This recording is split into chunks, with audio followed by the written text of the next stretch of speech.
Let's go! I played the morning update. It doesn't matter, Ryan. It's all good, man. Hell yeah. You want to flip over so you got the right one? Vibe? What if we just do the northern one for morning update?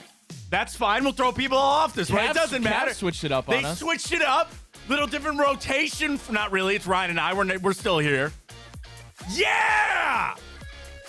Let's go. That wasn't some like, oh, we hit a dagger 3. You smoked the Celtics last night. I asked for some belief yesterday. I said we might be having a victory Friday today. I did not see that coming. I did not see that coming from the Cavs last night to not just get back into this thing. I think you sent a message. You know what you sent? Those Boston fans home early. That's what you did. Sent them out of the garden early because they were done.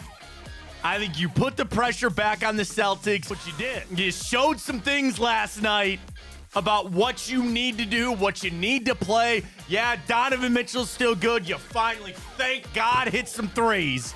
Evan Mobley was a beast. And you even the series up and send a message over to those Boston Celtics. What a win for the Wine and Gold last night. We got a lot to unpack. I've got stats to make you feel good about that Cavs win. Got a little Browns to sprinkle in there, if you will. Got a little Guardians as well. We got a bracket. We got the grid. We got timeout. We got it all on a Victory Friday right here on Big Play. Welcome to the show, everybody. I am Matt Fontana. He is Ryan Tyler.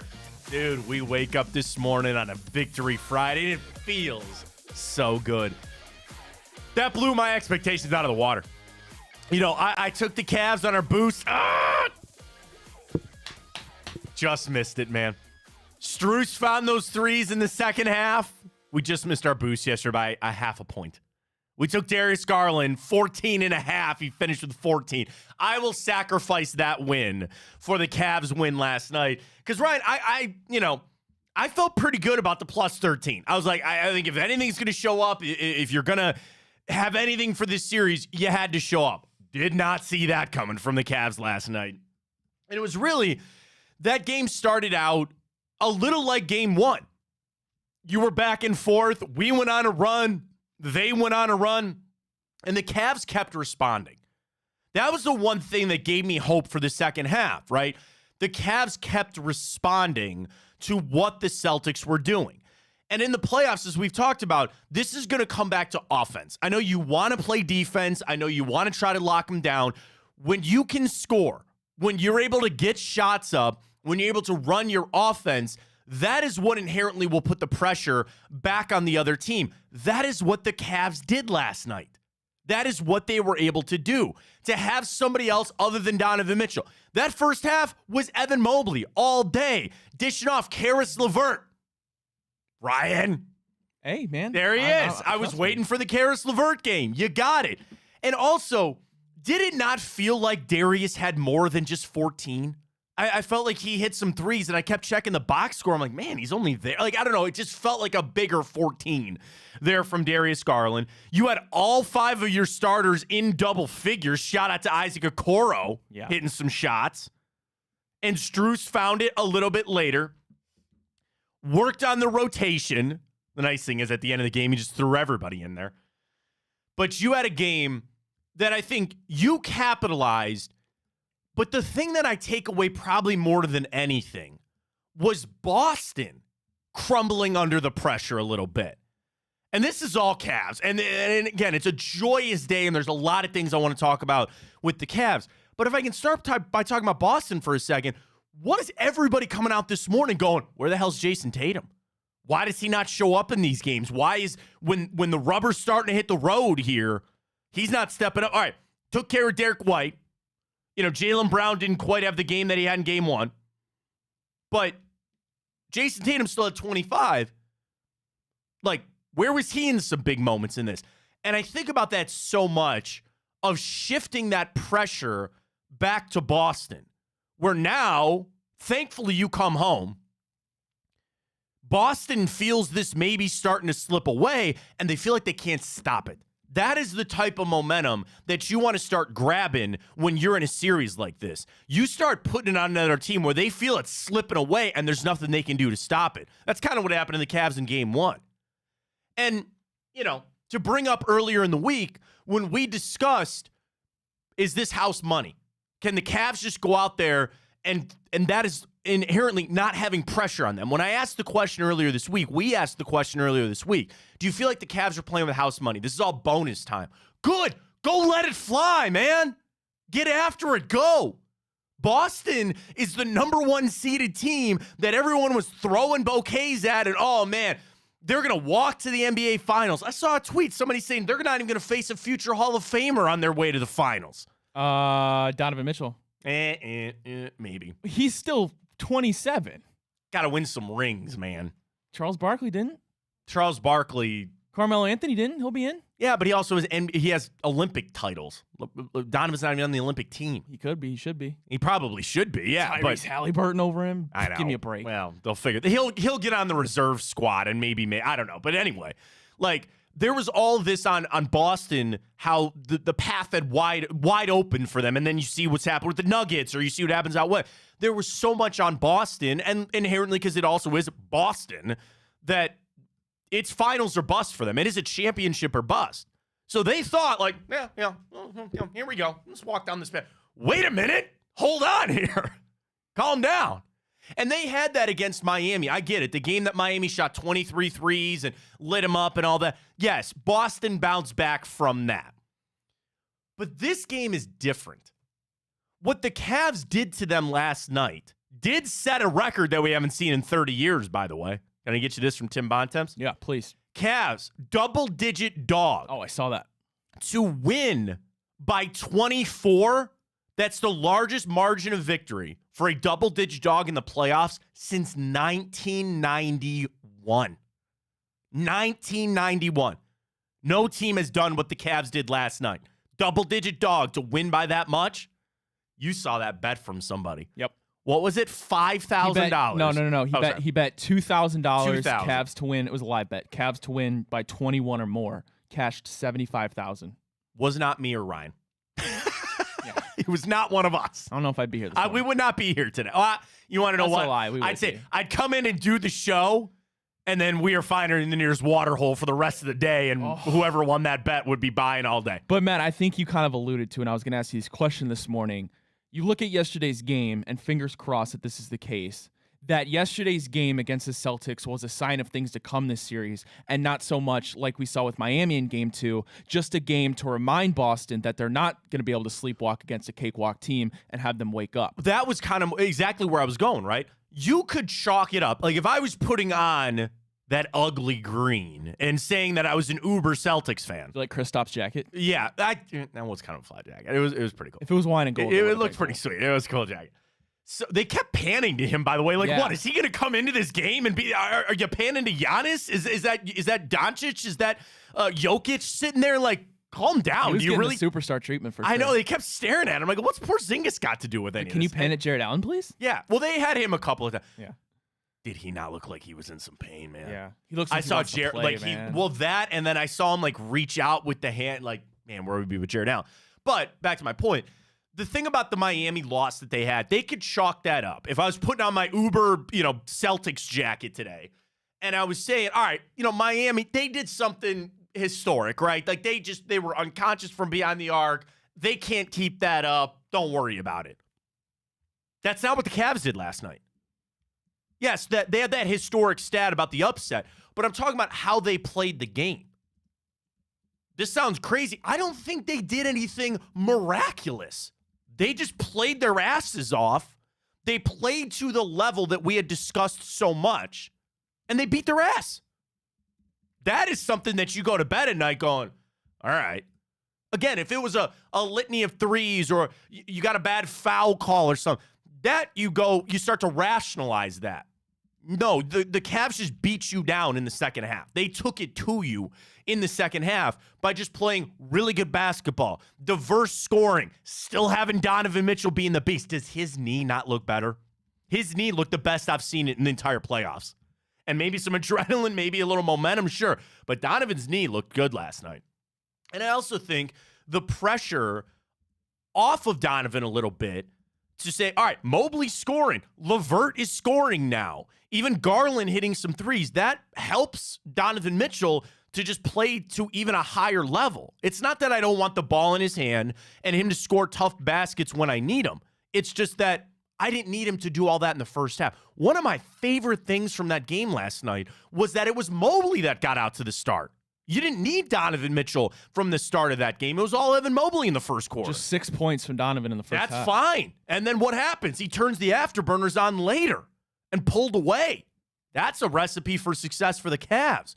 But you were able to open it up with some other guys and let Donovan just hang out. And then, oh, wait, hey, man, now's your time to shine. Now's your time to get in there and show people that you are one of the better players in the game. And he did that. And he really got after it. One other stat that I loved from Tim Bontemps this morning. In the competitive portion of the second half, the Cavs shot 62% overall and 10 for 15 from behind the arc. In that run, they outscored Boston 60-33. 27 points in the competitive portion behind 10 of 15 from behind the arc. Man. And I'd love it in Twitter response. We're going to post our question this morning at Matt Fontana Show. We're streaming on the Big Play account today. We'll get that figured out. But anyway, question this morning, did this flip for you? Did this change how you're feeling about the Cavs? So we'll vote on that in a second. But also, the fact that the three-point shooting, which we'd been so critical of, kind of found your way. And then I look to the flip side to say, you really didn't get any three-point shooting from the Celtics. 8 out of 35. 22%. And you could see during the game, and you could feel it, that they weren't necessarily forcing threes, but there were big threes, and they were clanking them. They honestly, and I'm just going to say this to Cavs, they looked like us. They looked like the Cavs in game one. What a flip this was. We looked like the Celtics. They looked like us. And when that's not falling for them, you start to look for other scoring, and you didn't see much. You didn't have much. Tatum did what he did. Derek White came back down to earth. You didn't get much, 19 from Jaylen Brown. Bench wasn't there. And man, was it always nice when you shut down Al Horford. Yeah. He is a Cavs tormentor. He's on the list. He's not number one, but he's up there.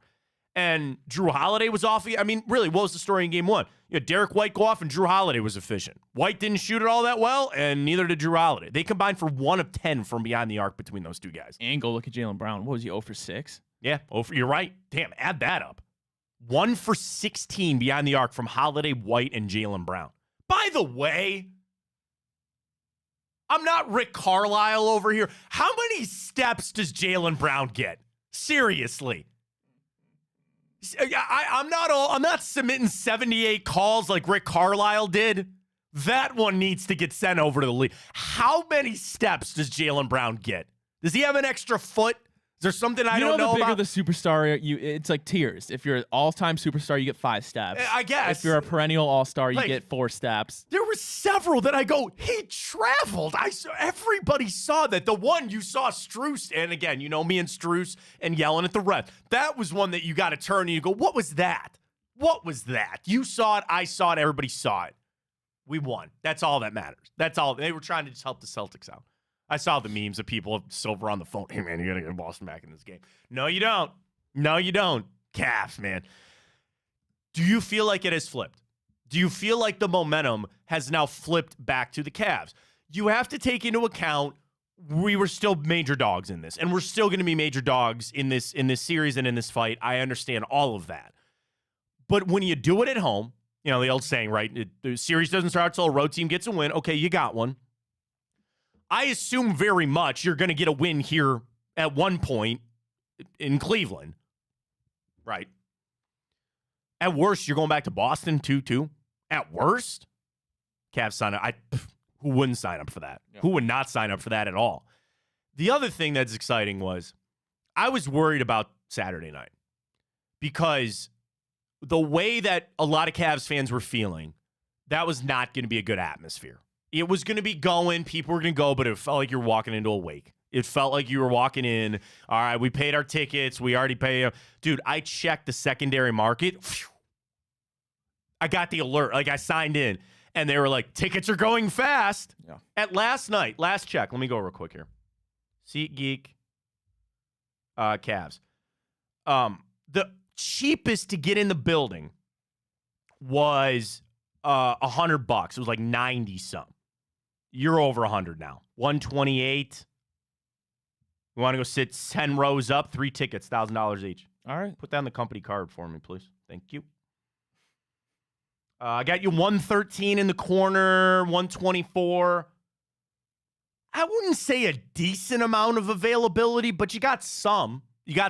So going back to, I was worried out tomorrow night was now, again, everybody's looking at, it's like just getting that flow, getting that vibe back, because that is the game to get. Tomorrow, and we'll talk about this a little bit later, tomorrow now becomes that you win. I'm putting this on a must-win game for the Cavs. You're back at home. I don't want to say these guys on the rope. It goes back to if you feel like the momentum is flipped. It's not like we have the Celtics standing there knocked out on their feet, right? They're still very dangerous. They're still a really good team. But you sent them that little message. And again, with how good, what did they lose all year? 5 games at home all year, something like that? I think 4. 4? Well, now 5. Now 5. Now they're back out on the road. Now you get time to think about it a little bit more. And especially, dude, you see Chris Fedor's tweet? We can get Dean Wade back for this? That'd be awesome. That'd be nice. I don't mean to pile on our friend of Big Play in George Niang.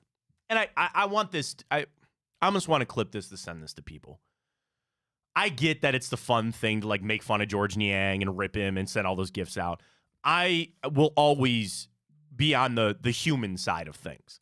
George Niang wants to contribute to this team. He doesn't want to be made fun of and ripped on. And I sent some tweets, and again, it was just kind of a joking thing, and I even feel bad about it. I really do. So I understand the human side of it. And there might be a time that you need George Niang to come in and provide you something. Please don't laugh. We don't need that right now. Come on now. But Dean Wade coming back would be a nice little boost, and there would be minutes there for him. Again, you're taking away, I would say, Morris's minutes and Niang's minutes. If you can get Dean Wade back, the only issue with that is he ain't played basketball in over a month. Yeah. He's been out. And if you can come in, play defense, and hit some threes, great. I don't want to put too much on him, but you see a little twist. Whether or not we get Jared Allen back, again, I'm just going to keep saying no. Just get him healthy for the finals. Well, that'd be nice. The finals or these conference finals or all of it. That'd be nice. I mean, the thing is, they keep changing the game, right? Because yesterday, what was it? He was a game-time decision. And maybe that was a little game playing against Boston. I'd assume the Celtics and Joe Mazzulla are thinking the same thing. If Allen plays, call us when he does. We're going to operate that he's not. But I keep thinking, man, if he was just in there a little bit. And what a boost it would be if he could. Again, I'm not putting anything on it. I'm operating that he can't be. But there's a lot of things that are just flipping to the Cavs right now. There's a lot of things that I'm pushing to with the Cavs. Want to talk about some individual players, but first, let's vote on our Twitter question. It's up at Matt Fontana Show. Did yesterday's win restore your faith in this Cavs team? A, fully restored. It's like a full heal in Pokemon. You're back. You're 100%. You're in. 2, a little bit. I'm feeling good. Or C, it didn't do much for me. Fluky win. A lot of Boston fans will probably vote that way in that Twitter question there, Ryan. I'm going to go a little faith restored. But I say that to say this. And Ryan, you are going to be my barometer on this. Okay. Was I not positive yesterday? You were very positive. Was I not feeling good? You were very positive about it. And I was asking the fans, and I was kind of egging you on to say, just join me on, let's just get to the tip and let's see what happens, right? I completely understand people that were dragging, that you didn't feel good about the team, and you were just kind of dragging this negative energy up. I was trying to rally the positive. So I say about a little of my faith being restored in that I felt like I already had a good amount of faith. Like I wasn't down where a lot of people were. I was already up. Now there are people that were down that maybe vote full restore here because I was in it. I was in the blender with it. I wasn't there, so that's why I vote a little faith restored. Ryan, please cast your vote. Yeah, I think it almost sounds a little bit like a cop-out, but seeing last night's performance, you can't say without a doubt that no faith was restored because I don't think you can say that. Something. And I got to see him do it 2 games in a row, especially at home, to be fully faith restored. But man, was that a great first step. You talked about is the momentum shift. That's a no-brainer. There's no doubt about it that the momentum shift. You steal one, you're coming home now, and you have a chance to possibly go up. I mean, 3-1 before you go back to Boston. That is an extremely tall task. But if they did that, could you imagine? But it was just so nice yesterday to remind us as the fans that they're good and to remind themselves that they weren't a shell of themselves. They can get out of it. And you did it not at home, but you did it in statistically, the hardest place to play on the road this season. And that is such a great point. The Cavs themselves restored their faith. Yes. Like if you asked Donovan Mitchell and Evan Mobley to vote on our question this morning, they restored faith in themselves. They believed in what they were doing. And I bring JB Bickerstaff into this. I have to, right? There was some change. Obviously, something changed. Yes, you got some good shooting games. That's not so much JB. If the ball's going in, the ball's going in. But I saw some rotational changes. I saw some things to get this team back to where they needed to be. So give credit. We got to give credit there this morning. You have to. Doesn't mean it changes anything about where the future's going, but you got to give credit over there, absolutely. But the faith restored on this team, I think potentially, one of the biggest areas of restored faith would be Donovan Mitchell in somebody else, in Evan Mobley, in Darius Garland. You weren't going to win anything in this series without Strus and Garland shooting a little bit better. You got Karis LeVert. Maybe this unlocks Karis LeVert. Evan Mobley, I mean, I would have to imagine now Boston, watching the tape, will now change some of their things about how they're going to attack and approach Mobley. I would think Cornette is the answer there. They're not going to not start Horford, but I think Luke Cornette could potentially create you some problems for Evan Mobley. And I'm talking about us on offense, them on defense, right? But then that opens something else up. If they're going to flip on how they want to defend Evan Mobley, specifically in the post, then that's going to start opening up some things for some other guys. And maybe the Celtics will say, hey, we're going to play the game. I don't think they're going to shoot as well as they did in this game. We'll let you teach your wide open threes. We're going to collapse. We're going to crash down on Evan Mobley. All right, well, then kick it to the open man, hit your shots. One of the things that has made the Cavs and what they were so good at was the drive and Mobley standing right there. The drive and dish, and he's standing right there, and you lay it out and up in. That's going to just change so much. And here's the chess game of a playoff series on what they're going to do versus what we're going to do. But I feel like the Cavs unlocked a little bit. Because now, not only just beating them, I think you gave Boston a lot to chew on. On what they need to change or what they saw from the Cavs, that they're going to have that little twist, and then they zig and you zag, and you're going to go this way. Not being negative at all. They're still favored to win this series, as they rightly are with the Boston Celtics. I get it. Keep that mentality, Cavs. Keep that mentality to just swing. Just go for it. Just do it. Pressure is off. You're back at home. And that's how nice. Just get one. Just give me one. Just get me one in this. And we'll see where we go from there. Okay. Today's an amazing day, and I know that. And this is honestly my initial thought right after the game last night, or even really, frankly, fourth quarter when you knew it was over. It's a dangerous statement, but I got to say it. I feel like you've already won. I feel that was so. Ryan just gave me a look. I want to win this series more than anything, and I want to send the Celtics home. I do. But that felt so good for me. I'm sure Miami thought a little bit of that. I know. I'm sure the same thing, but they're different, right? They didn't have Jimmy. They were wounded walking, right? They knew they had no prayer. That's not the Cavs, man. That win just did so much for me. And again, I want another one. I want to win this series. But nobody saw that. Nobody saw that coming. And however else this plays off, however else the rest of the offseason goes, and I've been pushing to say we'll get there, we'll cross that bridge when we come to it. Bro, it felt so good. It did. And that was everything for me. It was. Again, I still want them to move on, but like that win, I feel like you won. Yeah, I feel like that was just something to turn the tide here. And frankly, for as bad as like maybe the Orlando series or how I feel like this erased a lot of like just a lot of angst and a lot of pent up frustration. It erased a lot of it. Maybe that's why I feel so good about it being like that win.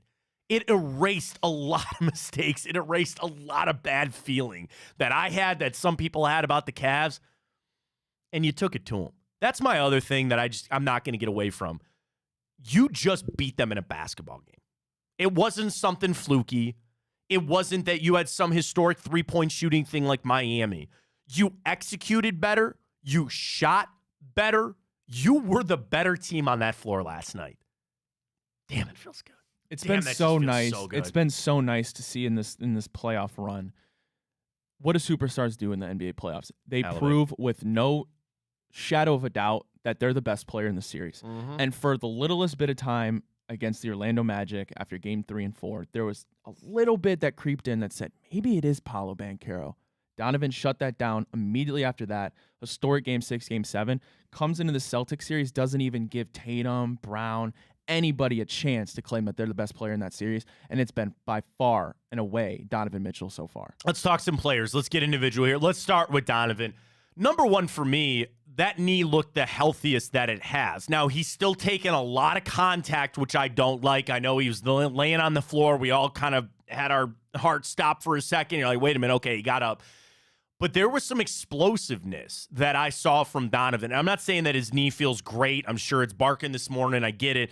But I was just happy to see that was obviously with the win and what he was able to do. Best game that we've seen from Donovan in a little while. I think that's correlated to the knee. And if he can put a little bit more faith in that, I don't think people, and including myself, could really understand what's that like for a top athlete to not have confidence in their leg, like in their knee. When your job, when the thing that you probably do best is all predicated on explosiveness and being able to cut, and your knee doesn't feel right, that changes everything. Last night felt like Donovan was back. And again, I'm not asking for the injury report or like, hey, when you go to the doctor and the scale of 1 to 10. I always get confused on that because when they say 10 should be the most excruciating pain you've ever felt. It's like, do you really think I'd be here if I was a 10? Like, I'd be in the ER. Probably in the ER. And then you're like, that's kind of like a 6 or a 7. They go, well, which is it? Is it a 6 or is it a 7? Would you say, the other? Is it a sharp pain or a dull pain? And I go, what do you mean? It's pain. I don't know. Is it a dull, stinging pain? Is it a sharp pain? I don't know. It hurts. I don't know what to tell you. So Donovan's knee, I just picture look at my kid's pediatrician just sitting there like dangling his legs off the side of the table. They come in, like, oh, nice to see you. How are you? Doing well on the growth chart. We got 2 young kids, so head circumference is a very important thing, right? Head circumference. They always do their head, and they go, oh, if I can show you the growth chart here, they're trending right in the right direction. Donovan's sitting there go, can you look at my knee? Are we good? My mind goes weird places. I'm sorry. Get a lollipop on the way out. All right. Donovan's knee feels better. I'm glad. I don't know what his head circumference is. I don't think they really test that beyond that. But like Donovan with his knee, like it seemed better. That was great. The drive to the bucket is there again, which also opened up Mobley, which was able to really kind of put it on there a little bit. Mitchell 8 assists too. Like that's really what you needed from him. So Mitchell, it's what you expect. 29. It felt super impactful. Dude, he was plus 38. Yeah, plus 38. And I know it's not just him on defense, but you put up that, you're assisting, and you're plus 38 from your star player. What else are you going to do? Evan Mobley. I'm not ready to take a champions parade lap about, see, everybody's complaining about Mobley's offensive game and that kind of stuff. You don't have that game with Jared Allen in there last night, right? Like, if you have the 2 guys down there, maybe they unfortunately had to find a way with just one guy. But so much was made on Mobley's shooting. Did splash a 3 last night, by the way. I don't even want to tell you the insane parlay that I made. I made a plus 15,000 parlay on the Cavs yesterday. One of those was Evan Mobley to hit a 3. It was a 6th leg. I got 4 out of the 6. The only one that cost me was Garland points, and Karis LeVert did not hit a 3. You want to know what it was? So it was Donovan 20. So this was, no joke, $3 to win $600. Wow. This was a long parlay. So it started with Cavs money line, which was great. Cavs money line, Mitchell 20, Mobley to hit a 3, Strus over 1.5 threes. LeVert didn't hit a 3. Garland didn't get 20. Oh, and I missed an Isaac Okoro rebound. He needed one more rebound. So that was my uber crazy parlay that I hit yesterday. But anyway, he splashes that 3. And people are so wrapped up into his mid-game and his shooting. Well, just stand in the post, have Donovan hand it off to you and dunk the basketball the whole time. I'm all for that. So Mobley stepping up was massive. The shooters. Garland, 4 out of 5 from behind the arc. Thank you. Thank God. Which is, again, crazy. He only finished with the 14. And it just felt more. It just felt bigger. But he hit some nice threes. Strus was 2 out of 7. Here's what I liked about Garland and Strus. Those were pure threes. It looked like their shot was back. Now, they got to carry this back to, thankfully, at home, where you should shoot better. Garland shooting, and then also Garland rebounding. There was a lot where he was getting there, getting scrappy on these tipped rebounds and things like that. Finished with 7, so I love that from him. Of course, he had to get hit in the face again. That's just kind of what happened. But that is the momentum flip there for Darius Garland. Strus, of all the positivity that I have out this morning, he's the one that's probably like, I still need to see more. I was happy to see Garland flip. We'll talk LeVert, everything else. Strus is one where I'm like, okay, you hit a couple. I know he's still scrappy on defense and all that kind of stuff. I still am going to ask even more of Max Strus. I'm still going to ask him to hit 4 threes. I'm sorry. Like, I know he's 2 out of 7 last night. I'm going to need more out of him. Karis LeVert off the bench, attacking. The Cavs were attacking last night. Yes, they were able to hit threes, but when I see LeVert going to the rack, when I see Donovan going to the rack, that is another key for the Cavs. And it's also, there's an element of, not futility, but like when you push the Celtics that way, that's a physical brand, you're sending a message there. Like, we're going to get to the hole. You're not going to stop us, and we're going to score our points here. And another thing, shout out to Danny Cunningham. He's an all right guy. Somebody was tweeting at him about the shooting in this game. He just sent it out this morning. During the regular season, the Celtics shot 41.6% on wide open threes at 19 per game. Then the Cavs are just giving up 27 wide open threes. They're in a pretty good spot defensively. So he's talking about the fact that they gave up 27 wide open threes. Danny's whole point is that they're still limiting them to what they're making. I think if I'm reading this correctly from Danny. Sorry, I'm just running through some of this thing. Okay, here's what he is. Per last night, ESPN stats. The Celtics attempted 27 three-pointers deemed wide open. A defender is more than 6 feet away. In game 1, Boston generated 39. This stat speaks to defensively how connected the Cavs were. So basically, he's saying the Cavs are getting in the face now of the Celtics. They're not getting these wide open threes. They're able to stop them from getting the wide open looks, and that's really where it turned there on the three-point shooting for the Celtics. Because you saw, I mean, I would say that a little bit of, what's the word I'm looking for here? Pressure, not 9-1-1 threes, but you just saw threes that they were crunch time. Like you felt like they needed to make this, and they didn't. Even when they were wide open, right? They were clutch threes. That's what they were trying to make, and it didn't work. Then they started really going down the rabbit hole, and things got really, really tough. Sorry, I was distracted. Browns have signed most of their draft class.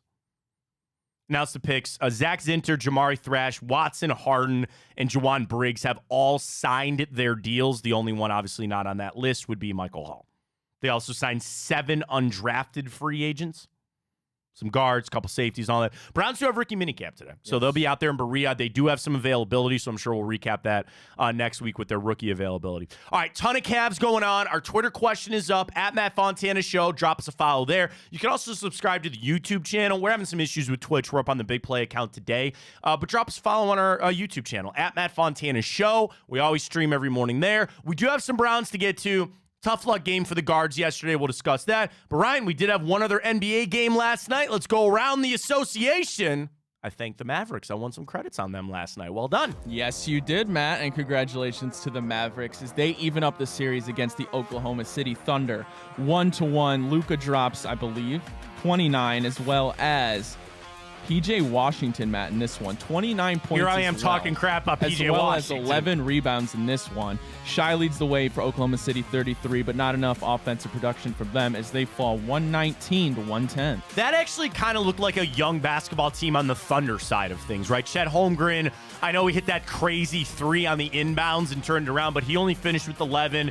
Bench wasn't quite there. A little learning experience there for OKC. You talk about flipping back and forth. I still feel like Oklahoma City's going to win that series, but I always said I think it's going to go 6 or 7. Obviously, we're here on out. For Dallas, you're going to have that, but it's crazy. 29 from Luka and then 29 from Washington. Kyrie didn't have double digits in that game. Didn't need to. I feel like that's a miss there from Oklahoma City to not get that done, but that series, you know, of all the ones that are still going on is like, dude, now all of a sudden again, with the Cavs taking it to Boston, you got 3 series that you kind of feel like might be competitive. I don't know with the Pacers. I think the Pacers are dead and buried now. I don't think they have anything for the Knicks. Carlisle's bitching. That's not a good thing to do. And I still think there's a chance the Nuggets get back into that series. So what could that be for the West if they got a bunch of series to go out there and have to go 6 or 7? East, I'm not saying could be done quick. I hope the Cavs-Celtics series goes for a little while, but that's a fight. That's going to be a fight there. Dallas shot 40 or almost 50% from beyond the arc, and they were shooting. And we talked about Luka only hitting the 1. He comes back, hits 5 out of 8. 5 out of 8. You just got to keep shooting. So if you're Dallas, you feel really good. You got to win, even when not having Kyrie Irving having a strong game. You show up with PJ Washington. Gafford was their 3rd leading scorer. Actually, no, Tim Hardaway had 17 off the bench for them last night. That's right. All right, well done for the Mavericks. They get that win, tie things up there. We will get our games for tonight, right? We got 2. 2? 1? I didn't even look. Should be 2. Should be. You would think. The scheduling's all crazy. So tonight, 10. Yeah, Knicks, Pacers. Knicks, Pacers, Denver, Minnesota. 2-0 in each of those, and the 2 teams, isn't that a flip? Indiana's going home down 0-2. Minnesota goes home up 2-0. Yep. What a series that'll be. We'll get around the NBA. We'll talk about our picks for a little bit later on. Ryan, one update our Twitter question this morning at Matt Fontana Show. Asking everybody, did that game last night restore your faith in the Cavs? Where are we at? Well, kind of how I expected it to be. 66%, a little faith restored, but more so 19.8, no faith restored. 14.2, faith fully restored. Do people feel like it was a fluke? Do they feel like that was just the one that you're going to get? Everybody in Boston sure does. I guess that must how it be. Where we go from here, where the Cavs go from here, again, comes back to how I feel about this team. If they can take the tap, we're not supposed to be in this, right? It was supposed to be Boston, gentleman's sweep, all that. You captured the most amount of momentum that you could, even more than I think game 1. Because here's my point. Boston won game 1. We were down. They got even higher. And now you knock them down even further. You get what I'm saying? Like, if you would have won game 1, I don't think that would have been quite the kick to the boys as winning game 2 and winning it in the dominant fashion that you did. So you talk about that flip and where the Cavs can go from here, and then you talk about coming back home. You talk about there has always been a great home court advantage for the Cavs. They do feel a little more comfortable here. Obviously, you didn't lose a home game against Orlando. I'll be interested to see what the line's going to be tomorrow night. Because prior to game 1, I thought that was going to be a 7 and 8 point spread. Tomorrow night, probably Celtics 2, maybe. Celtics -2. They're still going to be favored, folks. Like They're 4. Oh, it's already out. Yeah. 4.5. Okay. I'd listen to that. I'd understand that. And you expect a closer game. The question is, are you going to get that close game where you had 2 blowouts, right? They beat us. We beat them. A little like the Orlando series. We wiped the floor with them here at home. They come and take care of business in Orlando. Are you going to get that close game coming down to the 4th quarter where it hangs in the balance? I could expect that tomorrow night. I really could. Typical, excuse me. Boston's -7.5. I mean, my gut instantly says Cavs, of course. Gut says Cavs. I mean, they need it. They're going to have it. I mean, again, as they set the lines there with Boston and everything, like, there's a lot of Celtics fans that are going to bet, so they got to play it from that side of things, sure. But, yeah, man, interesting. 7.5, huh? You got to think home court. Usually it's like football, right? Home's usually worth 3 points in football. Home court's usually somewhere around that. Are we overplaying the home court thing? Nah, I mean, if you look at the first series against the Magic, no. I mean, it's going to be loud to start. It's somewhere. You even add in how much this town hates Boston. I saw a lot of those tweets yesterday. It feels good to beat New York, and it feels good to beat the power teams. I don't think there's a team outside of the Warriors that Cavs fans like beating more than Boston. Imagine if Mo Wagner was on the Celtics. Right, like that was Kelly Olynyk for a little while. That was some of the guys that they had. I seriously, and that's an interesting question. I'll leave it up to you. As a Cavs fan, which team is your favorite to beat? What is your team? Is it the Warriors still? Is it Boston? I can't, like, there was mini rivalries with the Cavs in the past with, like, the Wizards, right? Or we always ran into the Pistons from time to time, the Pacers, the Hawks. Chicago. We always seem to be on this collision course with Boston.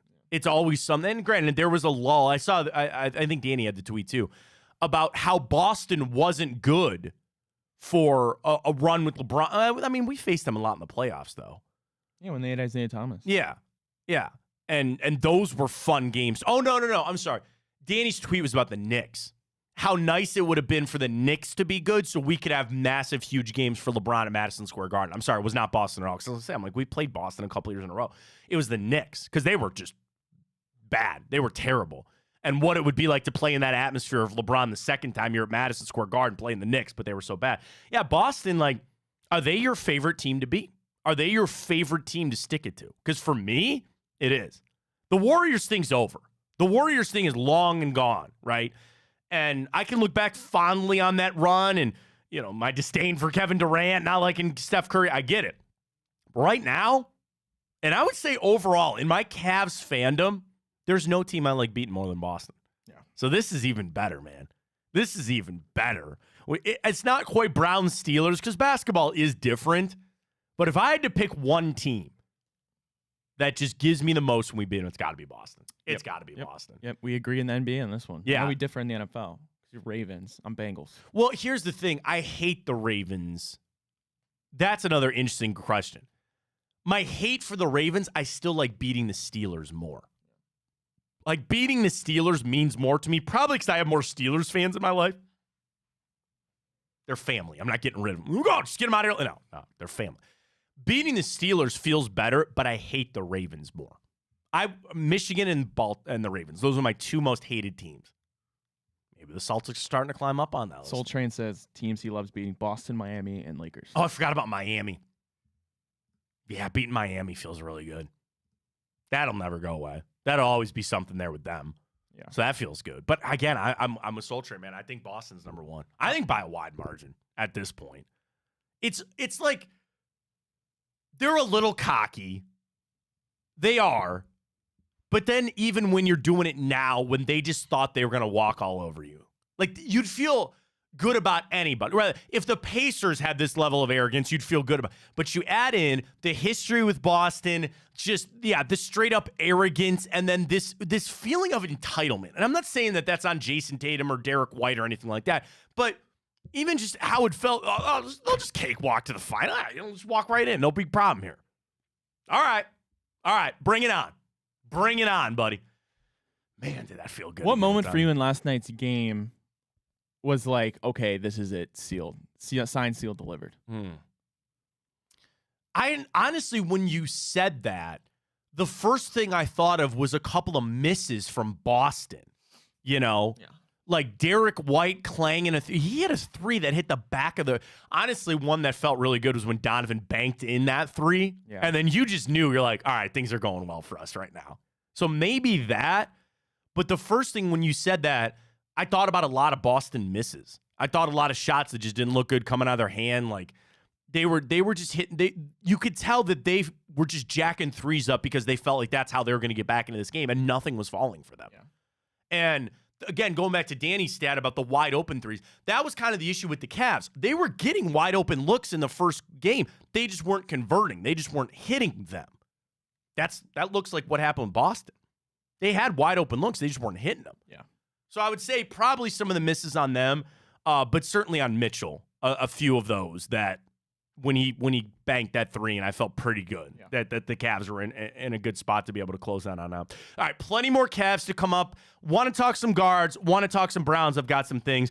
Tough luck loss yesterday. The White Sox, man. I don't want to be dropping those kind of games. They had the rain delay. I mean, I guess what could you expect out of Ben Lively? But he battled. After giving up, 20-plus pitches in his first 2 innings, he gave him a little bit of length. You scored the 2 runs to get back into it. Can't be dropping too many games of the White Sox, though. You got to be finding a way to put up some runs there. So you're back at it tonight, reminding everybody about our Kyle Manzardo boost with Tipico. Here's how it goes. Every day until he hits his first home run, there will be a boost on Tipico. Guardians money line, Manzardo home run. You place your bets. It's usually like plus 800. It's somewhere around there. You could win that bet, but at the very least, you are entered for a chance to win some tickets to go watch the baseball team. It's with us here at Big Play, our friends at Tipico. So again, get signed up using that code Fontana150. Sign up as a new customer. Deposit $150. I know it's a big ask, but you will get 2 $75 protected bets. And then the bets that you're placing, you could be on your way to cashback rewards. Cashback rewards at Tipico, it's the best thing going right now. Most bets, I mean, it's like minus 200 on straight bets, right? Minus 200. And you will get the rewards back. Cashback on the straights bets and the parlays. And when you reach the threshold, it's right into your account. It's not something where you got to play this game. Like, oh, you get this token here, and then you do this. You are placing your bets. You're winning with Tipico, and that's how we love to do it. Sign up with code Fontana150 for new customers. Terms and conditions apply. If you have a gambling problem, please call 1-800-GAMBLER. And we're off to the races, man. I'm going to get our bets in for tonight. My gut says New York, Denver. That's my instant gut. New York is the favorite. Denver is the dog. Not feeling it? All right, we'll discuss that a little bit later. We'll get our bets in with our friends at Tipico and get going there. Browns, rookie minicamp going on. Not much to come out of there, but I found an interesting list this morning. Browns waived Dawson Deaton, by the way. So I saw that. Did they not waive him last summer? I don't know. Said failed health designation. He had a torn ACL. So he's a draft pick, 7th rounder out of Texas Tech back in 2022. Tore his ACL, didn't play at all. But I think if I'm remembering correctly, they waived him and then they rescinded the waive last year, but now they released him with an injury designation. So obviously he's not around. Best of luck to him. But I saw an interesting article this morning on CBS Sports. I'd be lying to you if I didn't click on it to see if the Browns would be on it. What was the ranking here from Chris Trapasso? 5 teams to be in the mix for a quarterback next year. You know where I stand with Deshaun Watson. We know it's all on this season. It's been said over and over and over and over and over again. Everybody. The Browns season really hinges on Deshaun Watson playing well. Oh, gee, really? Does it? Wow. I clicked on it to see if Chris Trapasso would put the Browns on the list. Let's run through it. The top 5 teams expected to be in the mix for a quarterback in 2025. Can I guess this? Sure. Did he put the Steelers on that list? They were honorable mention, my friend. Okay. They were honorable mention. And he writes, I have no idea what's going to happen with Russell Wilson. You never know what Justin Fields is going to be. They were 6th on this list. So there are still 5 teams, but an honorable mention was the Pittsburgh Steelers. And again, the list of teams that could need a quarterback next offseason. Seattle Seahawks. He did not put them on the list, which is interesting. So but I like your call because, you know what I mean? Yeah. Again, I'm not a big Geno Smith believer, but they were not on the list. Okay, how about this one for you? A little spicy one. Yeah. The Rams. No, good guess, though, with Stafford. Yeah. Though. I'll give you a hint. There is another team that has a franchise quarterback. Okay, well, let's get this out of the way. It's got to be Raiders. Yeah, you're on the list. Raiders are on the list. I don't think it's going to be Aiden O'Connell.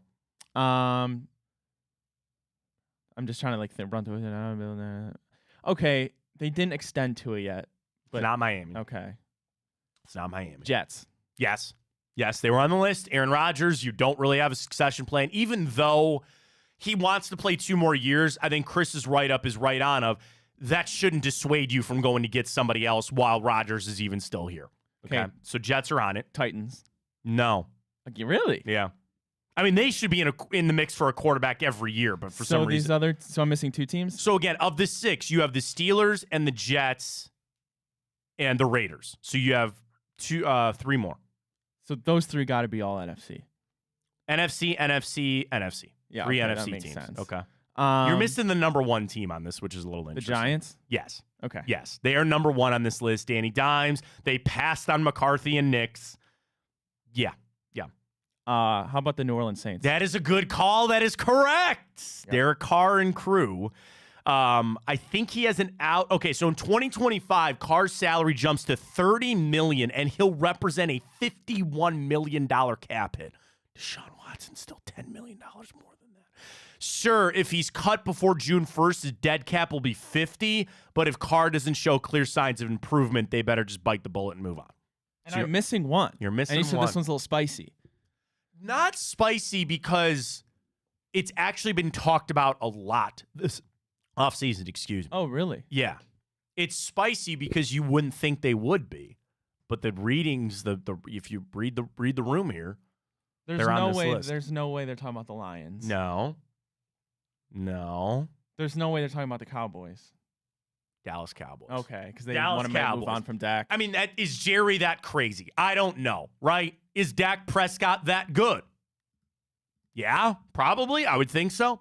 So again, Trapasso's list of the 6 teams with an honorable mention in the mix for a quarterback. Steelers, Cowboys, Saints, Raiders, Jets, Giants. And that's it, right? Jets, Giants, Raiders, Saints, Cowboys, and the Steelers. Am I wrong for clicking on that list just to see if he put the Browns on it? No, not You know where I'm at. And it's kind of, it's like any of these things. Like, look at all the things that Dak Prescott has done, and he's still like, well, you're not really sure what's going to go on here. Like, of course. And I know the contract, again, the same thing over and over again. The contract, the outs, all that kind of money. I just did want to see if they'd click on it. Now, the thing that I do find very interesting when you talk about a lot of these moves is I don't want to say for the first time, but I don't know a time that I've been an NFL fan that you've had so many teams with a quarterback. Like, normally you'd be sitting there and you say, all right, about a third of the league is really on the hunt. Great Skinner song, by the way. On the hunt for a quarterback. I don't know if I can say that. Now, does Bryce Young maybe suck? Sure. The Panthers aren't on the hunt for a quarterback, right? CJ Stroud, good. Trevor Lawrence not going anywhere. All these teams seem to be circled and cinched up and good to go. That means there should be a little surplus. That should mean that there are guys out there available. So to open that door, which is why I think the Browns still haven't restructured and kept that door open for Deshaun Watson, you maybe have those outs. You maybe have those options there. So we did not put them on the list. The other thing from CBS Sports, just again, we're not on it, but Cody Benjamin this morning, quarterback said he could see traded before the season starts. And no big name here necessarily. Taylor Heineke of Atlanta, they got Penix. Trey Lance with Dallas. CJ Beathard with Jacksonville. Malik Willis in Tennessee. And Dorian Thompson-Robinson. He writes, the 2023 fifth rounder appeared in just 8 games for the Browns as a rookie, starting 3 in place of the injured Deshaun Watson. But Cleveland has not made but 1, but 2 offseason veteran investments with Jameis Winston and Tyler Huntley.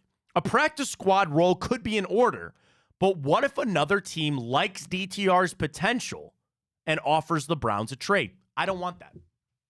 I don't want that. Well, let's listen to the offer. No. What do you mean no? All right, fine. You get a 4th rounder, you're probably making that move. I get it. I'm not ready to give up on him. And yes, this is all tied back into what happens in the multiverse and everything else. I don't want to give him a DTR. There were some things that I liked in the short amount of time that I saw him play. You threw him into a game an hour before the game that you didn't know if he was going to start. I don't really read too much into that. I loved the draft pick when they made it, and I like some of the potential things that he could do. Starter, I don't know. Potential backup, sure. But Cody put him on the list as a potential quarterback to be on the move. I don't know if I like that. I'd rather trade Tyler Huntley away. Former Pro Bowler Tyler Huntley, by the way. The other thing I saw over last week, people ranking the backup quarterback situations are pretty high on Jameis Winston.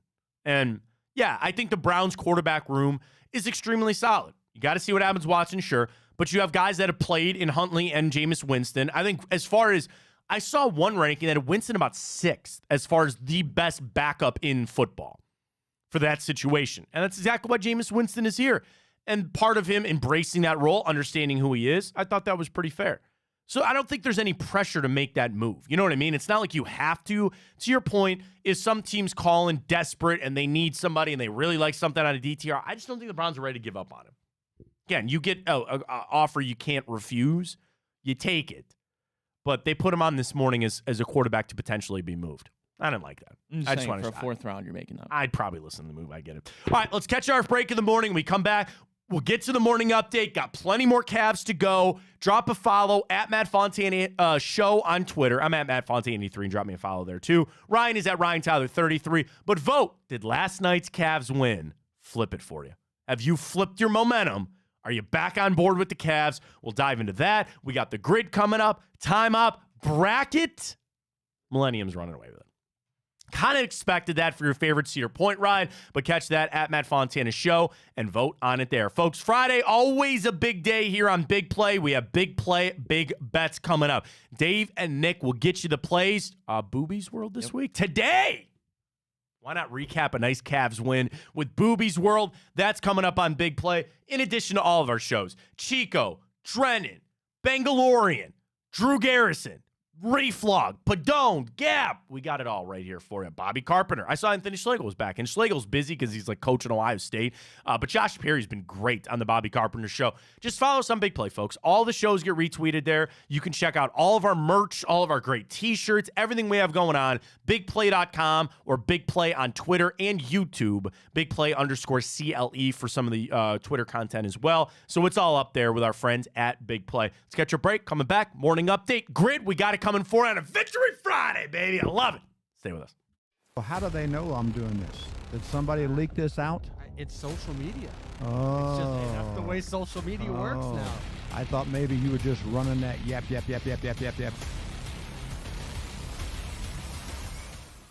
Welcome to Big Play, a sports media team that started back in 2014, and now we're not in a garage. Look at us, incorporating some of Cleveland's favorite sports personalities, bringing you fun and compelling content from downtown Cleveland. Coming to you live from the shores of Lake Erie and Burke Lakefront Airport, join Team Big Play for all the best sports talk in Ohio. Check us out on social media at Big Play, bringing you fun and compelling content from downtown Cleveland. Anthony Schlegel, just how physical he was. You saw the girth and the power and everything he was bringing to the table, especially when he was a nice beefy 255 playing middle linebacker. We were called soft last year. You don't want to be soft, especially when you come to the playoffs. So that's going to be a process throughout this season of establishing us as a harder team here in the How does an Ohioan build the perfect parlay? Who's got something? Big guys looking for long odds. The kids in Columbus are covering better than anyone, and at even odds. If it's even, I'm leaving. Listen, our championship DVD starts today, all right? Dude, I just got an invite to a Cincy playoff watch party. Shut up. Cincy, State, Cleveland, the perfect parlay. I'm a genius. For the best odds on Ohio sports, bet with your cojones. It is Spanish, dummy. Bet with Typical Sportsbook. I don't buy into this nonsense, this conspiracy nonsense that he's got his money and he's dogging it. That's ridiculous.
Ryan goes, I got to play the intro music. This is the intro to the show. It's not 9 o'clock.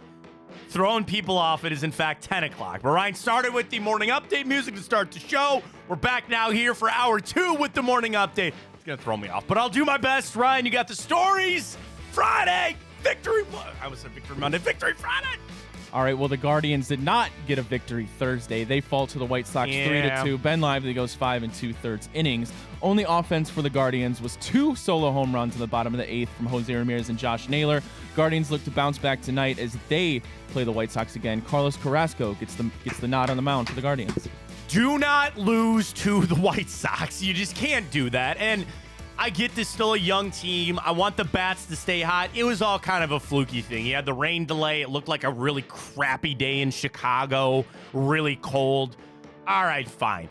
Lively. You know what? I mean, again, 3 runs. He got you some length, even though he's kind of getting hit a little bit early. Bullpen Save the solid bullpen. again. Yeah, solid again. Just need the bats to keep going. Manzardo got a hit. I mean, there was some scrappiness. There was a little fight. Because especially early, I mean, what did we do? We went like 5 or 6 innings with just 1 hit. Or 1 base runner, I think, or something like that. Bats didn't show up. Hopefully they can turn it here a little bit. In baseball, we know you can't get up for every game. The old motto, you don't look ahead to tomorrow. You don't look back to yesterday. Focused on today. Carrasco on the hill. Let's get a win. I don't care how it comes. I'm just gonna keep betting the Guardians minus a 1.5 against the White Sox. It'll eventually turn. I'll do it again. I'm gonna do it right now on Tipico.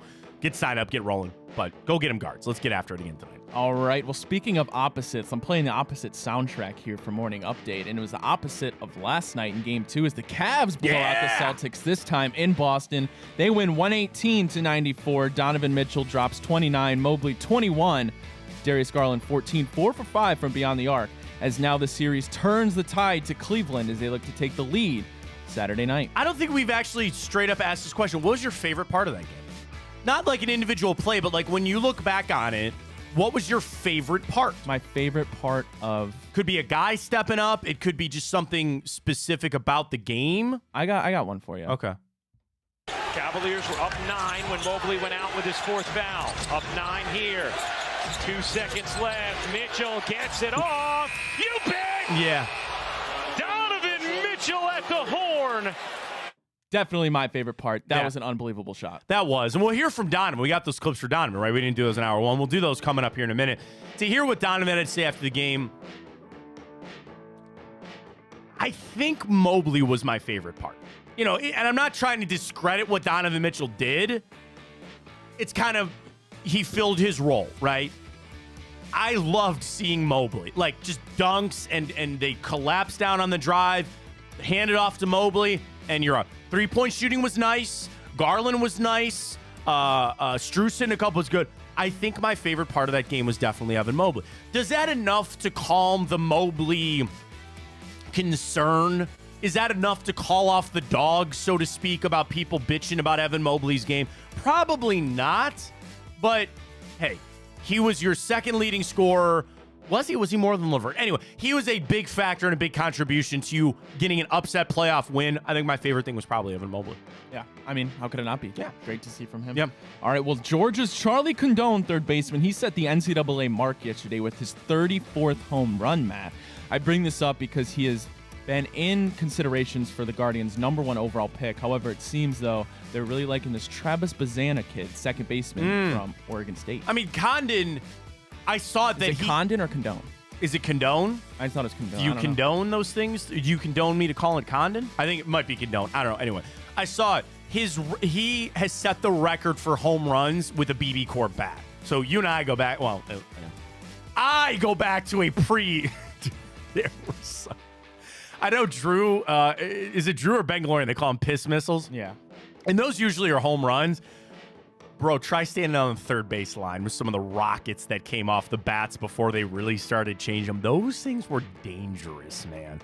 The 777, the reflex. I still have them. They're still in my parents' garage. Different brand of the game right now, thankfully for safety. But Condone, if that's what it is, set the NCAA record already, by the way, with more games to go with home runs in this BB Core era of bats. At the end of the day, Am I all into the baseball draft? Not really. Will I reach out to Justin Leda of Guardians Insider to come on with us and talk about it? Yes, probably. Justin is so good. He knows all the prospects. He watches a lot of the draft. You know, it's funny that I see from Justin on Twitter, him bringing up starts for guys in college, and I go, what the hell? I'm like, oh, okay, there's somebody to keep an eye on here. But anyway, go with a bat. You've got the pitching, and it sounds like the prospects more are the the bats in this one. I'm not really into it. I will default to the experts on that. Take a bat. It'd be hard not to take that Condone kid. The thing is, I'm sure people would look at it, the home runs versus the aluminum bat versus not. Like, remember Bryce Harper? He left college, and he went to go play in a wood bat league. He went to go say, I'm going to go play in a wood bat league just to show everybody I can do this with a wood bat. I don't know the difference between that and this, whatever. But go with the bat. I'm all for that. And we'll see how it plays out. Guardians have the first overall pick, man. That's crazy. That is absolutely crazy. So, again, I would probably lean to that kid, the home runs, but we'll see. All right, well, Thursday afternoon, we got the news that the Suns have indeed fired head coach Frank Vogel. Mike Budenholzer, the old coach for the Bucks, has now emerged as Phoenix Suns' target, and they expect to move rapidly toward a deal, per ESPN. I'm not going to say it. I'm not going to do it. Today is a day of positivity. There are some guys that are now off that list. The Cavs will be needing that list. That's all I'm going to say. You know what I'm talking about. And sorry, we're in the playoffs, so you're working through this but that's what happens in the NFL cycle too, right? You're in the playoffs, or you're moving on, or your coordinator gets, poached away, that kind of stuff. There's a penalty to be had. Like, you know where I stand. I think we're too far down that path. We've crossed the line of no going back. We're going to do that. I'd have listened to Budenholzer. I would have. Is he my top pick? Probably not. A couple of those guys are still out there. Dave Yeager, Kenny Atkinson, maybe. But if the Cavs had interest, today's not the day for that. Today's the day of positivity, Ryan. We'll stay there with that. All right, well, lastly, for the morning update, Caitlin Clark had her first home preseason game with the Indiana Fever. Just 12 points, 2 for 9 on threes, Matt. But a crowd of over 13,000 people to see one Caitlin Clark. Tickets are going through the roof. We know they're on the national side of things. I saw an extremely sexist tweet the other day. Somebody said, why don't we just call them the Indiana W Pacers? They go, oh, it's so confusing about trying to figure out who the new teams are and what teams are what. Well, okay, well, why don't you call them the Indiana M Fever? Well, it's got to be the W Pacers. Call them the M Fever. Why don't you do that? Anyway, Caitlin Clark is opening up a lot of new things. By the way, did you see the fallout from that reporter? Yeah. What's his name? Greg? I can't remember. Oh, what is it? He got suspended for 2 weeks, and he's basically not going to be able to cover the Fever. What is it? I can't remember. God bless you. So he's not even just not being able to cover the games. Like, he's got to do it remotely. I thought that was a little harsh. I get it. I don't. Here's why I don't have an issue with it. Not to bring it all back up, but again, the reporter that was like creepy with Caitlin Clark. He was suspended 2 weeks, and he's not going to cover the team in person for at least this season. And again, I've been in the media long enough to know that there are like pseudo suspensions for that, and guys don't ask questions to certain players. Greg Doyle. That's Greg Doyle. I don't think there was malice behind what he did. Oh, speaking of suspensions, Pat Beverly too, by the way. 4 games for chucking that ball in the reporter interaction. I don't think there was malice behind what he was doing. It just came off creepy. Suspension. I'm glad that you're here. Yeah, we'll get along just fine. It just was. I don't think there was malice. I think it was creepy. Like, I don't know. Suspension, fine. Keeping him away from the team. I don't know. I guess what it is. All right, you want to do the grid then here from Donovan Mitchell? Sure. Let's do it. All right, Friday. This is a big day for us on the grid. You want to send it off into the weekend with a little bit of positivity. Here's how it goes. Up and down, left and right. And for a lot of the new people joining us this morning, thank you for the retweet there, Reflog. We accept your help. So here's how the grid works. We need an Eagles-Raiders. We need an Eagles-Bears. We need a Bills-Bears. We just go through it, fill it up. You only get one guess per grid. And you got to get the 9. We have 9 minutes to do it. And we accept your help on the Twitter side of things. You got to tweet at us with your suggestions or in the YouTube comments as well. Ryan, let's see how we do. I always want to try to finish this out. Friday, it just sets the weekend, I think, in a really well. We're ready? Go! All right, 5,000 career rushing yards is our historic category. So Eagles, we can rip Shady McCoy. That is a good one. Bills, we can go ahead and rip. Did O.J. Simpson get it? Well, yes, 5,000 career rushing yards, yes. You could go Marshawn Lynch there if you really wanted to, but yes, you could. And why wouldn't we save him for the Raiders? Oh, that's right. That's right. Now we're thinking. That has cost us in the past, too, a lot of times where you pick this person out. O.J. Simpson is correct. Honestly, I thought Mike Vick. True. Right? True. Like, he didn't play for either one of those other spots. He played Eagles, but we don't need that. We don't need He's definitely had to have 5,000. Oh, yes, yeah. Oh, yeah. He has to. Oh, it's not Mike. It's Michael. Michael Vick. Very well done. All right, rip your Marshawn Lynch there. All right, big picture. Here we go. McCown. I feel like Eagles. Oh, Eagles, Bears. Does Nick Foles not work there? Yes, he does. I think McCown works there too. Nick Foles played for the Bears, right? Yes, I know he played for the Bears. Obviously he played for the Eagles. Oh, Won yeah, the Super Bowl with them. but moron over there. That's the grid sends me to weird places. It sends me to some weird places here. All right, you want to try to focus in there Raiders Eagles just to kind of close that one out.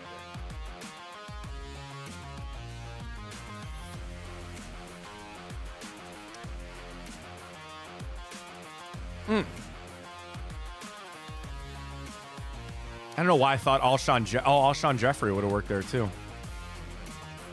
Alshon Jeffrey would have worked. All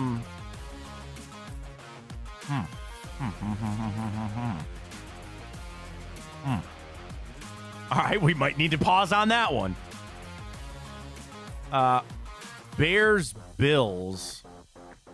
How about this just now? Yeah. Funny timing. Phoenix Suns plan to hire Mike Budenholzer as head coach on a deal expected to approach 8 figures per year.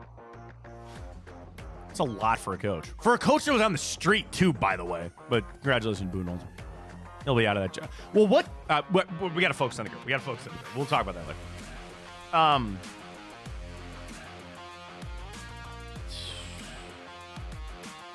right, Raiders quarterbacks. Jamarcus Russell. Aiden O'Connell. No. Gardner Minshew. Well, No. not yet, but well, Gardner Minshew would have worked there. he didn't play a game yet for the. He hasn't played a game yet. You're right. It would have worked, but it didn't. Right? He went to Philly. No. Did he? I don't know.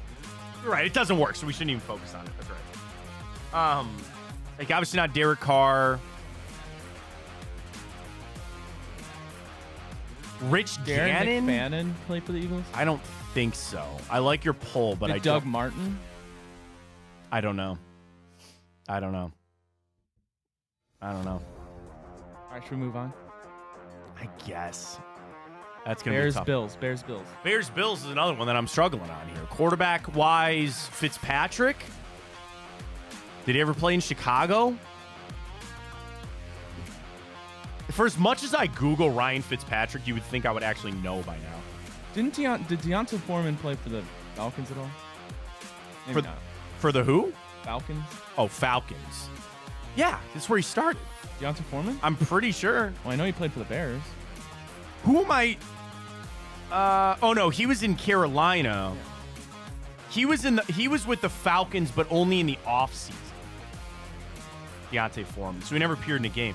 Who's the other running back though that I feel like fits there? Chuba Hubbard? Do you think? No, not with Carolina. With Atlanta, like Michael Turner. There was another running back. Cordell Patterson. That's a good pull, and that works for Chicago. Does it? Yeah. Oh yeah. Yeah, right. Yeah, 100%. Good pull. I think it's C-O-R. Did you find? Okay, good. Yeah, Cordell Patterson actually works 100% there. All right, Falcons, Raiders. Okay, Matt Schaub, Falcons, but he never played for the Raiders, I don't think. Did Garyon Conley? I know he played for the Raiders. Yeah, I don't know. But I think he's still there, isn't he? I don't know. Ohio State, he's Houston.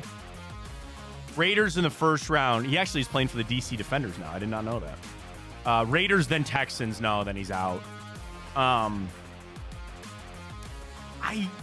man, I thought about Michael Turner. Remember him, the running back? Obviously with Atlanta. Where did he go after that, though? Oh, he's with the Chargers, then Atlanta, so it's not him.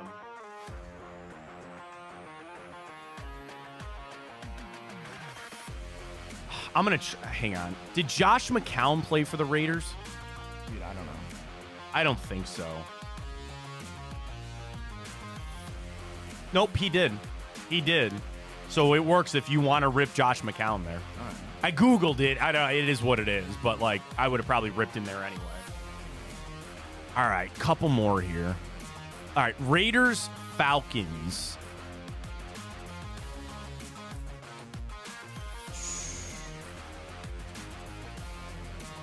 Not like that John Gruden, Bill Callahan era. You know, like Julio Jones, no. Man.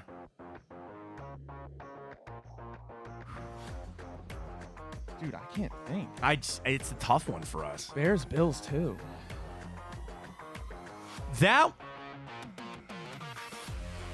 Does Kyle Orton work there?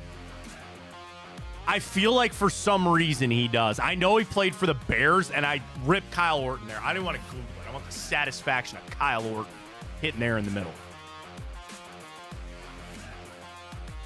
Oh, I thought you were going to rip Kyle Orton.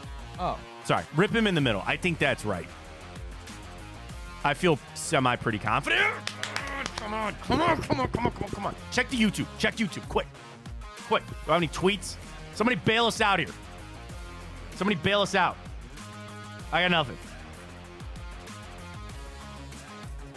Not yet. Oh, all right. Okay. All right. We got to get it. We got to get I know. Falcons, Raiders. Falcons, Raiders. Falcons, Raiders. I'm just going to name everybody I can think of that played for the Falcons. Zacchaeus Olamide. Good. Yeah, good one. Dude. Roddy White. That's a good pull, Roddy White. But I don't. Son of a. Cooper never played for the Raiders. Didn't he? Wait a minute. Didn't he? No. Wait. Where was he? Austin Hooper was. He was in Tennessee. No, yeah. I think he was there last year. No, he was not.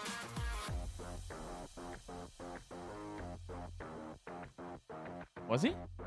Austin Hooper played for the Raiders last year? He did? Last year, buddy. Oh. Last year. All right. Are you sure? I am positive. Yes! Come on now. All right. Because I remember seeing a game that he caught a pass and fell down, and I was like, seen that before. Yes. Nice. All right. Nice. That's how you kick off the weekend. Grid. Done. Suck it. Actually, don't, because it kicks our ass most other days. Yeah. Good pull on, I feel like, Kyle Orton and Austin Hooper with 30 seconds to spare. Atta boy. Well done. Let's do it. All right, I want to hear from Donovan Mitchell. So after a great game from him, I actually, before we hear from Mitchell, I kind of want to see if I can get a vibe from Mitchell. You know, our question this morning is, do you feel like it is turned for you, the fans? I want to hear a little bit, maybe if it's turned with the players. I'm going to rip apart what Donovan has to say. Sound courtesy of Cavaliers. Thank you very much for that. Cavs, audio, video here. Donovan Mitchell after the game. What'd you think, D? I think the biggest thing was a complete performance, and I said it to Cassie earlier, like it started with Ev, setting the tone, it got him going. He was aggressive, dominant, and then it continued through everybody else. But you look at the box score, like you look at the rebounding, you look at the assists, you look at obviously the points, but like it's a group effort. And, it was great to see tonight and just continuing to play that way and, learning from our lapses in game one, which was huge. He sounds a little relaxed, but again, you talk about the momentum and the lapses. Like, that kind of made it sound like the Cavs even themselves felt like they didn't play their right game in game one. You know what I mean? Like, they felt like, not that we lost the game versus Boston winning it, but to the correction, the course correction is so massive. You don't want to overcorrect. But that, I think, was my biggest frustration after game one and with what I had with some Cavs fans.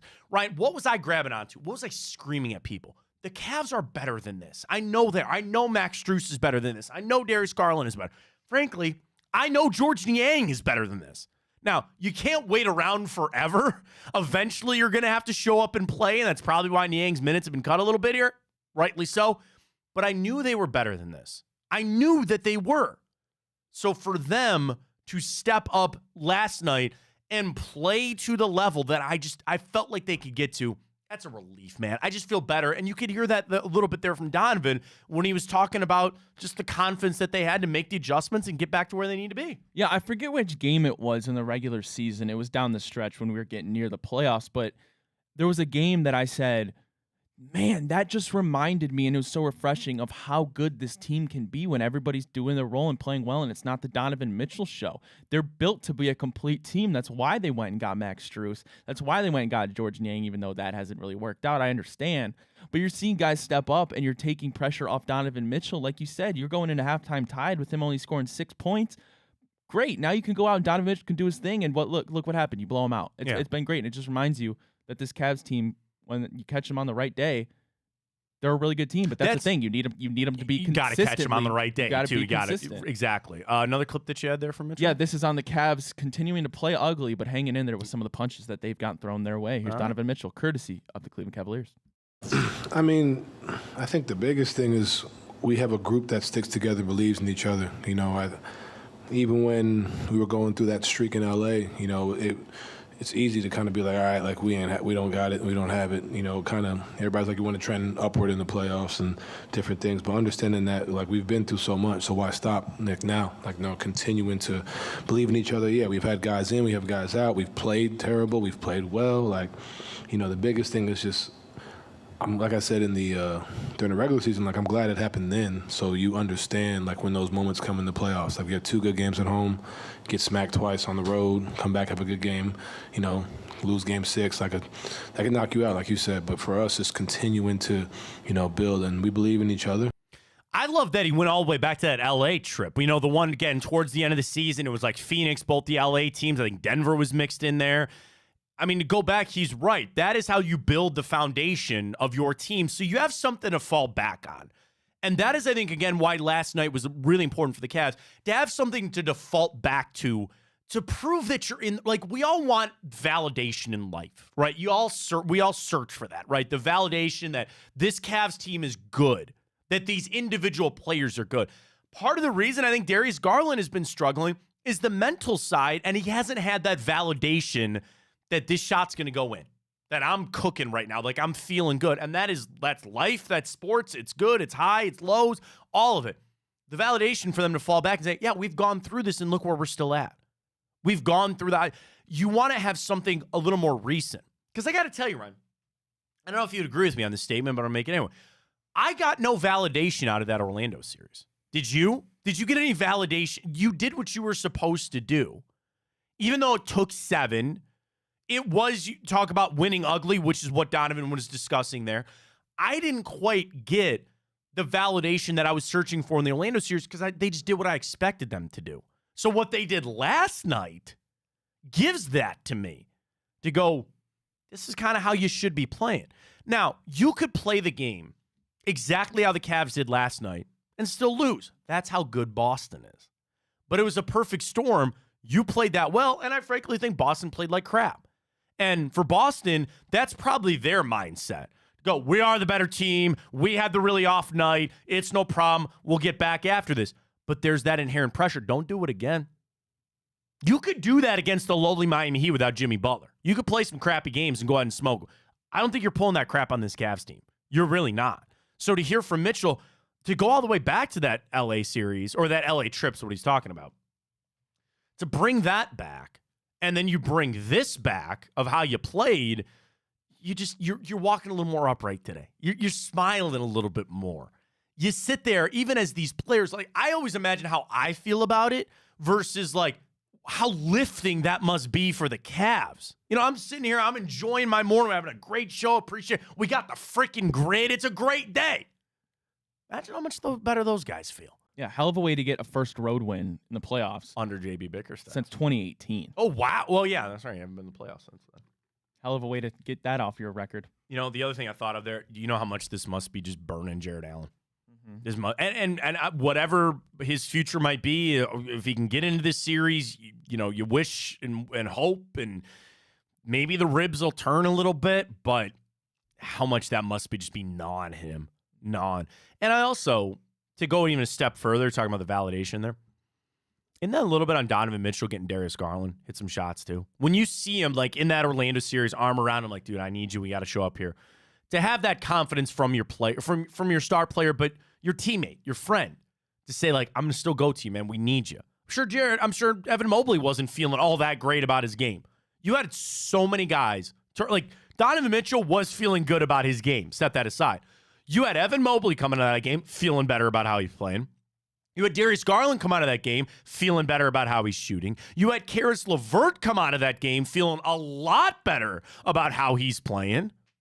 And again, like a little bit maybe of Strus, a little bit maybe of Isaac Okoro. But you had three guys, no question, three guys come out of that game last night feeling leaps and bounds better about their game. Keep it rolling. And again, if you could somehow get me Strus, you're going to have to stop me because I'm feeling a Max Strus game tomorrow night. Why? I don't know. I have nothing factual. I've got no trend to try to sway you. I felt like last night was going to be a big Darius Garland game. And he was back. He was better. But I thought 20 plus. I don't know why I'm going to jump on Strus for tomorrow. Something's got to give. I'm going to jump on Strus on Tipico for our boost for tomorrow, which will be a lot of fun. And again, the excitement of having Cleveland live tomorrow. Tickets are going fast. It's going to be great. All right, let's catch our final break of the morning. We've got Time Hop to get to. A very sad day on the tech side of things. They discontinued a product that I sold. I remember the day it came out, and I went through quite a few of these. I wonder if Ryan ever had one of these. It was a giant piece of tech for my generation. I don't know if you had. My gut says you had one at one point. So I'll tell you what that is coming up in Time Up. I want to get to our trends for the NBA games tonight, which will be fun to do. We'll get to the bracket as well. And a story I just clicked on this morning. There's a former NFL player with over 110 outstanding parking tickets that he has no plans of paying. Over $22,000 worth of tickets that he just isn't going to pay. We'll talk about it. Maybe setting a scary precedent of getting out of parking tickets. We'll get to all that coming up. Fontana Show right here. Big Play streaming Twitter at Big Play this morning, but at Matt Fontana Show. We're up on YouTube and Twitch at Matt Fontana Show. We'll wrap it up. We'll send you off on your Friday. Next. Well, how do they know I'm doing this? Did somebody leak this out? It's social media. Oh. It's just, that's the way social media works now. I thought maybe you were just running that yap.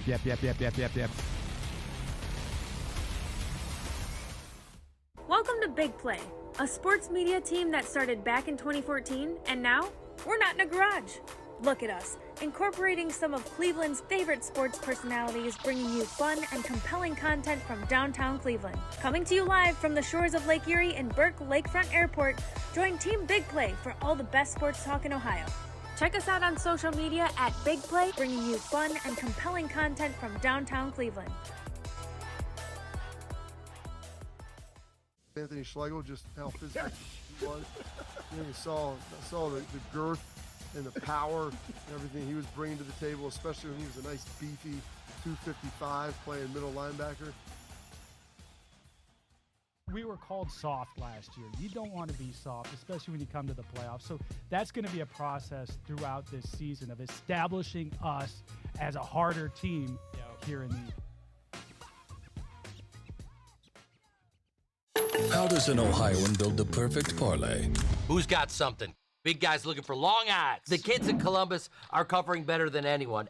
And at even odds. If it's even, I'm leaving. Listen, our championship DVD starts today. All right? Dude, I just got an invite to a Cincy playoff watch party. Shut up. Cincy, State, Cleveland, the perfect parlay. I'm a genius. For the best odds on Ohio sports, bet with your cojones. It is Spanish, dummy. Bet with Typical Sportsbook. I don't buy into this nonsense, this conspiracy nonsense that he's got his money and he's dogging it. That's ridiculous.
I'm excited about this tech piece, and we're going to get right to it. Welcome back. Fontana Show here on Big Play. Victory Friday for the Cavs. What a time it is, and we always do time up. We go back this day in history and tell you what happens. We get some movies as well. I got one of those, some birthdays, and we get a lot. This unpaid parking ticket story, which I think is just hilarious. We'll get to our games for tonight in the NBA side of things and our bracket, but we start just 2 years ago today.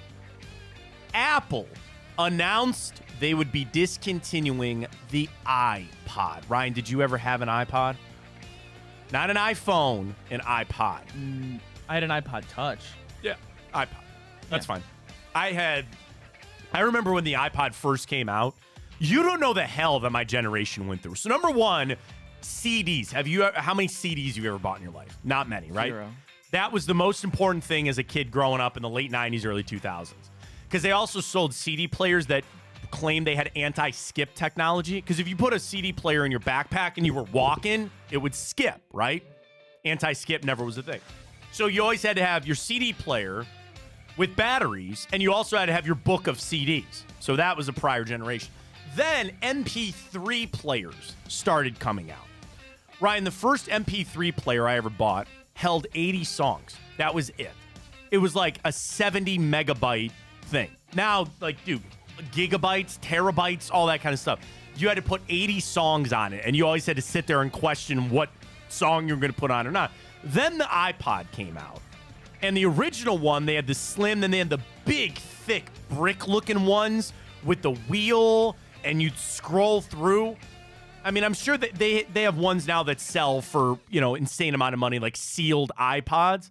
But now nobody has them because everybody's just got it on their phone. I still have my iPod Touch. I have an iPod Touch. I had a Nano of like the 10 different generations that they had. That was a sad day for me when the iPod went away. It's like an 8-track was always the big thing, then cassettes, then CDs. I'm glad to see vinyls coming back around. So I got lost in this Wendy quote. You know how he was talking about Mobley yesterday? Yeah. He says, if Evan Mobley plays like this, they can win a championship in the next 3 years. If he plays like this the rest of the series, baby, clear your June. Oh, my God. Wendy said that? What a flip on ESPN Cleveland, I guess. All right. I mean, the thing on Wendy...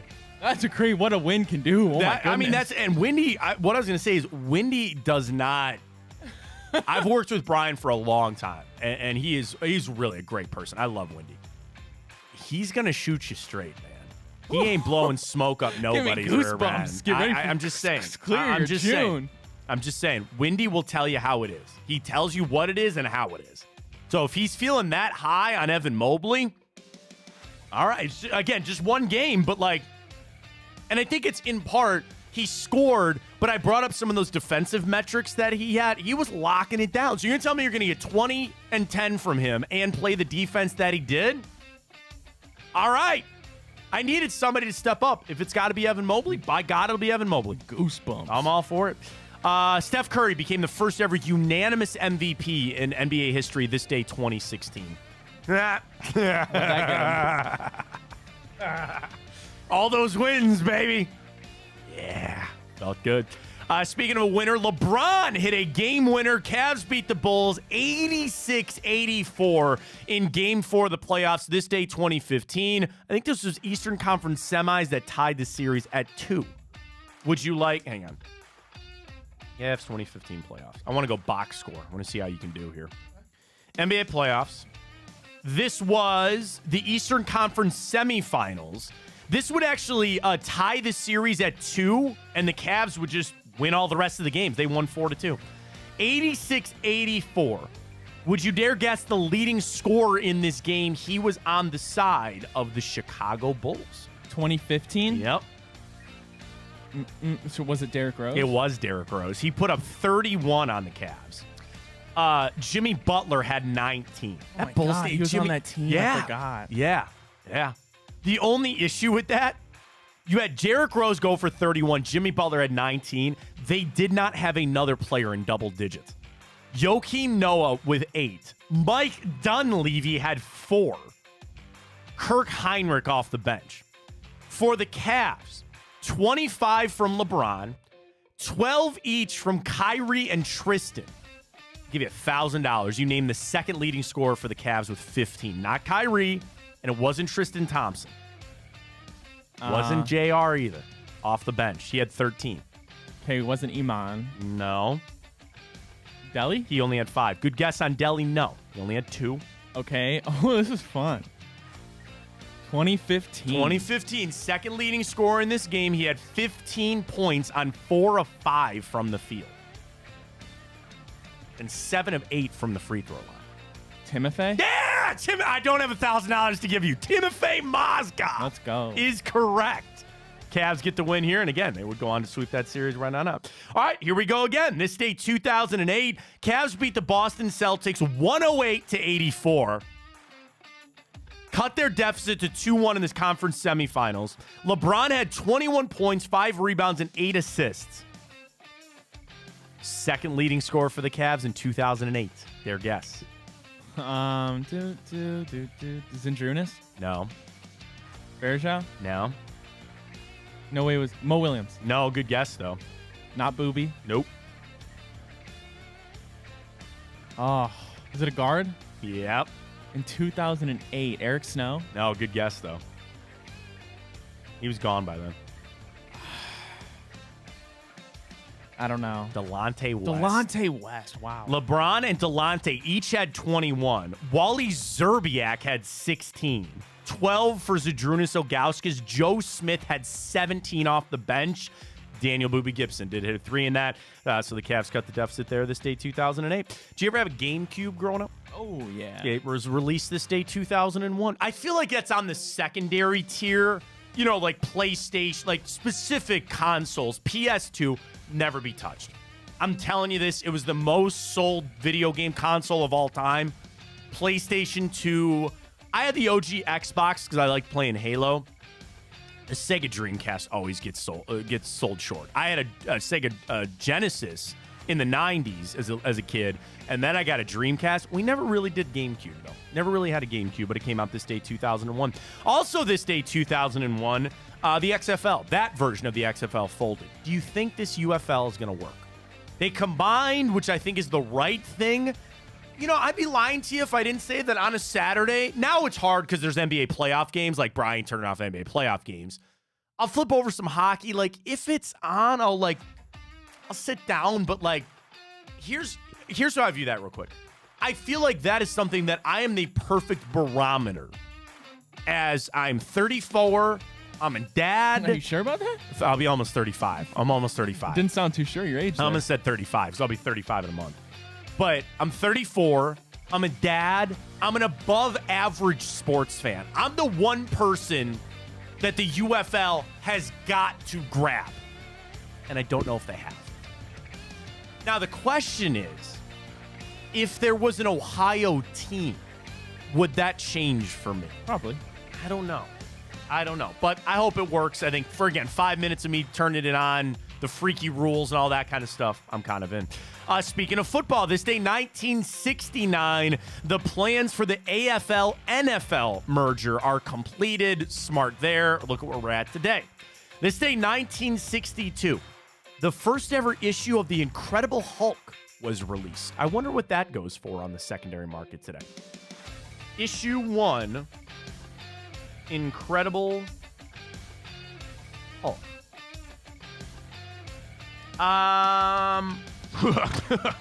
Jesus, man. Incredible Hulk #1, graded as a 7.0 by the CGC, is on eBay for $105,000. Nice.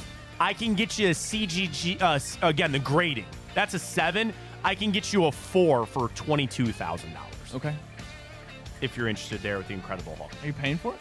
No. If I was going to put money on anything, I do have a dream one day to own a Batman #1. And the pristine one is millions of dollars. God, that'd be nice. Please, thank you. But I've searched for some, like Batman #1. So would you, if I were to give you $1 million right now, or that comic?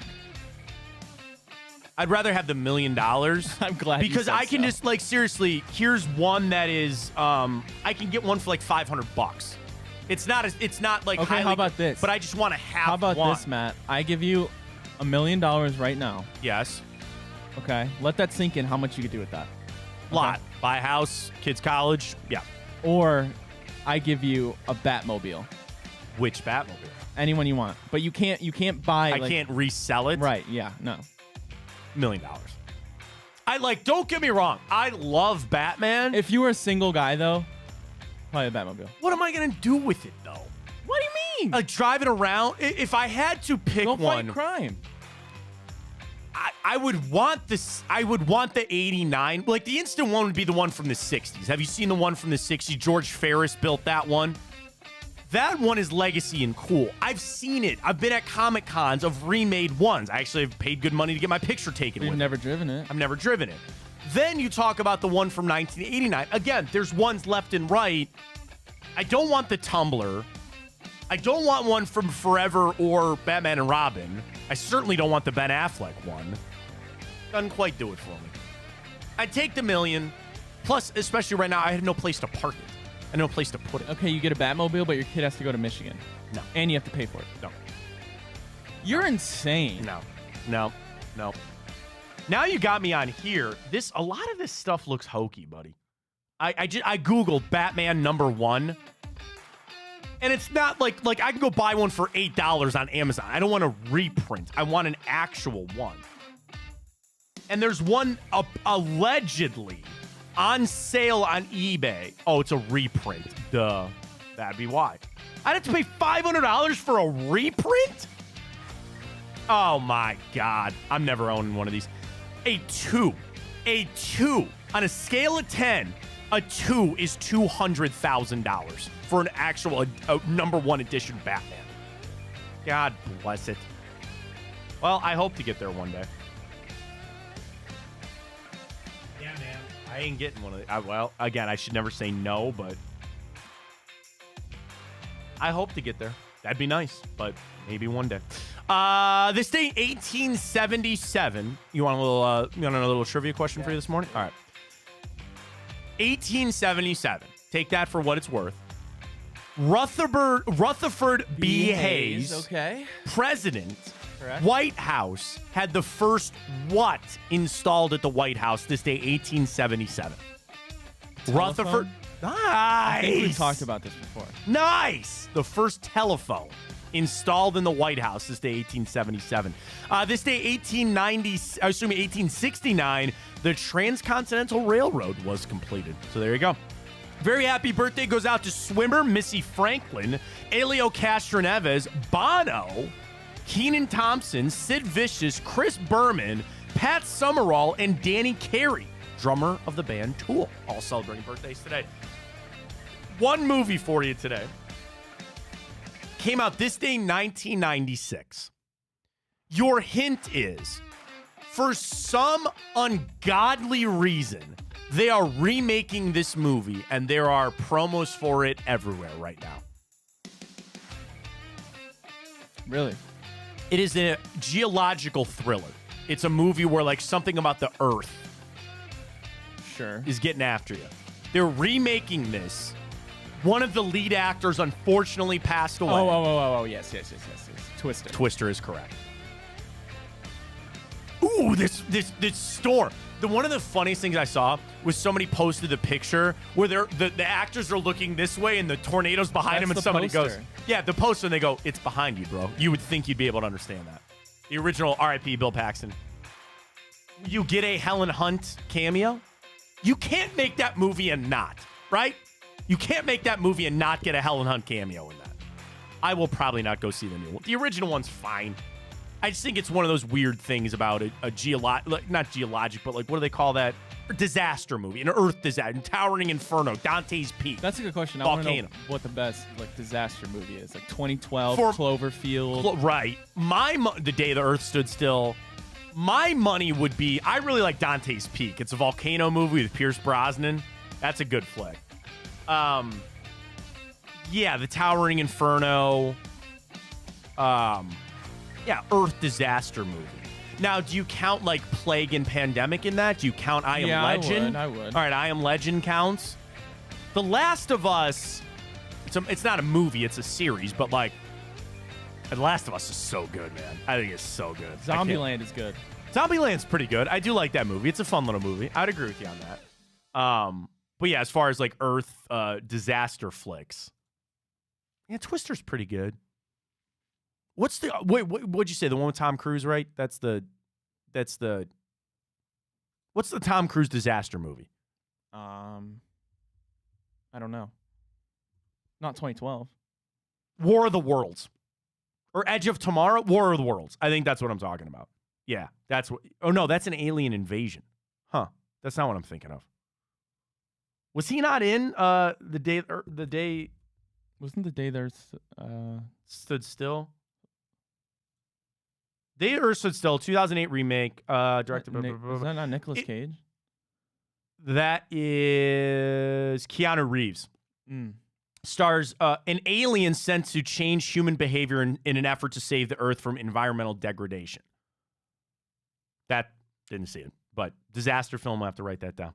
All right, you want to get this parking ticket story real quick? Sure. So Junior Gillette, a former player for the New Orleans Saints. I just read this morning. Owner of the Razors? Not that guy. No. He owes the city of New Orleans over $20,000 of unpaid traffic tickets. They said, so the story came out in New Orleans that they did. New Orleans is apparently owed, in general, $135 million of outstanding traffic camera tickets. So it must be legal down there. The amount is made up of almost 1 million traffic tickets that have gone uncollected since 2010. One of the biggest and more notable offenders on this list of people who have not paid, according to Fox 8 News in New Orleans, former Saints linebacker Junior Gillette. Fox 8 reports that Gillette has racked up 113 tickets worth $22,395 to the city of Cleveland. When Gillette was reached for comment, he said he provided no records and threatened to sue.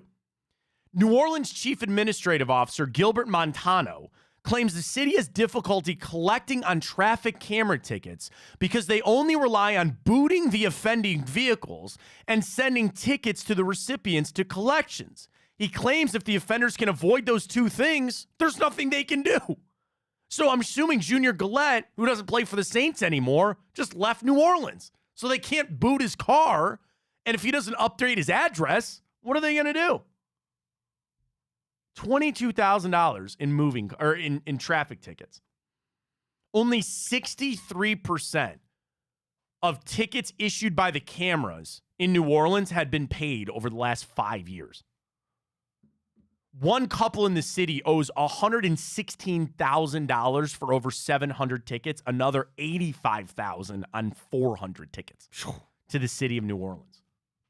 Maybe they should get rid of the traffic cameras if they don't work. Yeah. There's that one that we all know about that they still run over there. There's the big billboard. By the way, they made him take that billboard down, telling people that there was a traffic camera there. Traffic cameras seem kind of stupid.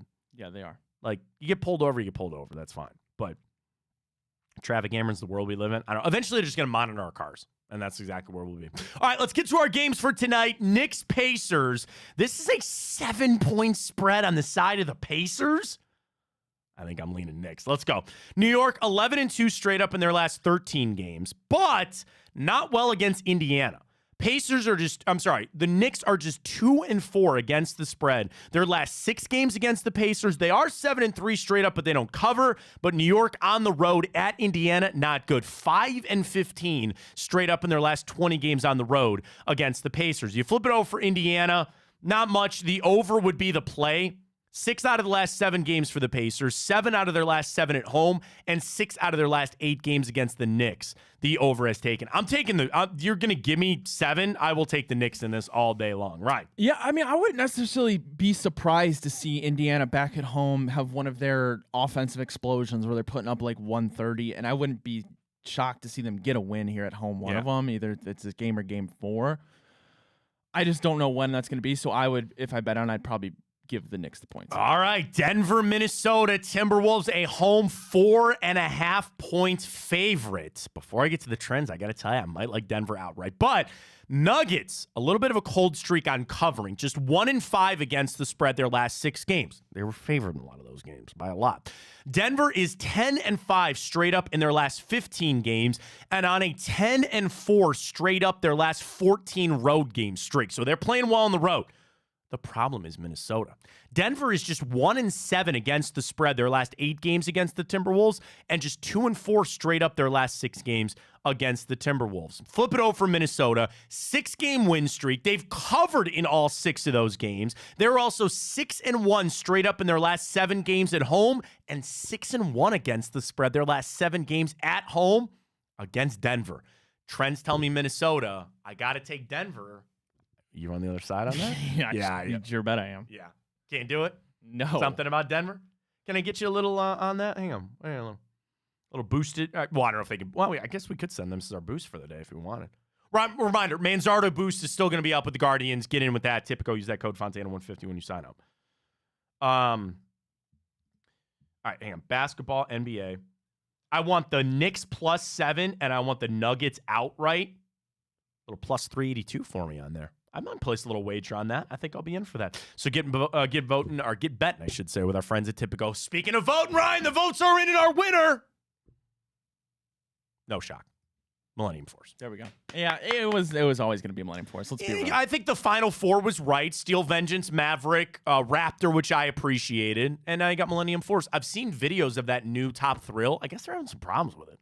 Not quite going off the way that it is. Again, you got to fix it. You got to get it all done, and we'll see that. Folks, really appreciate the support today. Amazing show. Appreciate everybody joining us. Feels so good, man. I want to carry this energy to tomorrow. I want to be able to carry this energy over to tomorrow. I know there's a lot of people that are going. I know there's a lot of people looking at tickets. Let's capture it. Let's just get one at home. Let's just get back to Boston 2-2. That's all I ask for. We'll see how the rest of the series plays out. And Ryan will keep our eye out for Jared Allen as well.